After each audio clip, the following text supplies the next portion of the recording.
দেশ জুড়ে বাড়ি ফেরার মানুষের ঢল, সবার চোখে মুখে আনন্দ উচ্ছ্বাস। অন্যদিকে ঈদকে কেন্দ্র করে চেহারায় আনন্দের উচ্ছ্বাস ফুটে উঠছে প্রবাসীদের চোখে মুখেও। তীব্র ইচ্ছা থাকা সত্ত্বেও নারীর টানে ফেরা হয় না বাড়ি। দেশে পরিবারের কাছে টাকা পাঠানোই যেন রেমিটেন্স যোদ্ধাদের ঈদ আনন্দ। আসলে ঈদের দিন আগে নামাজ পড়ে গিয়ে মার হাতে সেমাই খেতাম, এটা খুবই আনন্দদায়ক। কিন্তু প্রবাসের জীবনে নামাজ পড়ে এসেই কর্মস্থানে ফিরে আসতে হয়, মা বাবাকে অনেক বেশি মিস করি। প্রবাসীরা হচ্ছে পরিবার পরিজনের একটা টাকার মেশিন।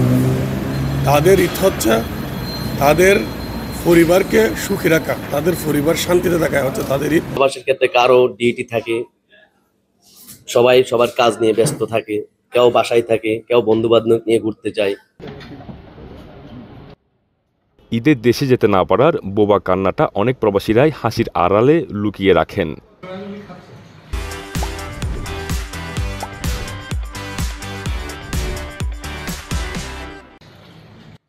মানুষ যেখানে পবিত্র ঈদ উল ফিতরের ছুটিতে আনন্দ উদযাপন করতে ছুটেন গ্রামে, সেখানে অনেক প্রবাসীরাই ঈদের নামাজের পরেই ব্যস্ত হয়ে পড়বেন স্ব কর্মস্থানে। পরিবারের সুখের জন্য জীবনের এমন ছন্দপতনকেই যেন স্বাভাবিকভাবেই মেনে নিচ্ছে তারা। আমাদের কোনো ঈদ নেই অ্যাকচুয়ালি। আমাদের ঈদের দিনেও কাজ করা লাগে, কারণ সবাই আসে এখানে বাজার করতে।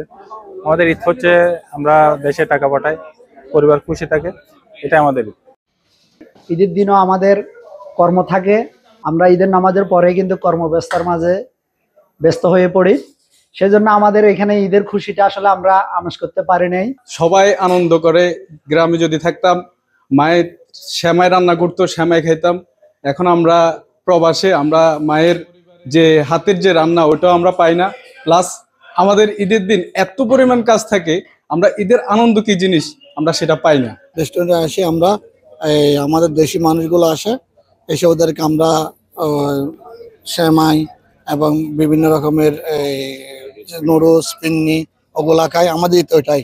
এদের শপিং করে কাকে দেখাবো।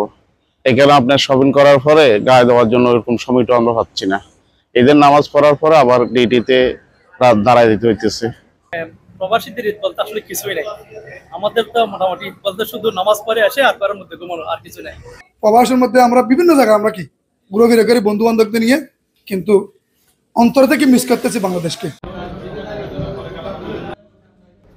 অথচ এই প্রবাসীরা চলতি মাসের ২৬ মার্চ পর্যন্ত রেমিটেন্স পাঠিয়েছে ২৯৫ কোটি মার্কিন ডলার।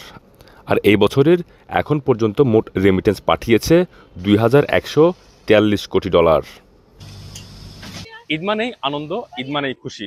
তবে আমরা দেশে যেভাবে ঈদ করি, প্রবাসীদের ক্ষেত্রে সম্পূর্ণই ভিন্ন। রেমিটেন্স যোদ্ধারা দেশে পরিবারে টাকা পাঠিয়ে তাদের ঈদ আনন্দ। সকল প্রবাসীদের এবং তাদের পরিবারের সুস্বাস্থ্য কামনা করে এখান থেকেই বিদায় নিচ্ছি। ইশতিয়াক আসিফ, সংযুক্ত আরব আমিরাত, চ্যানেল 24।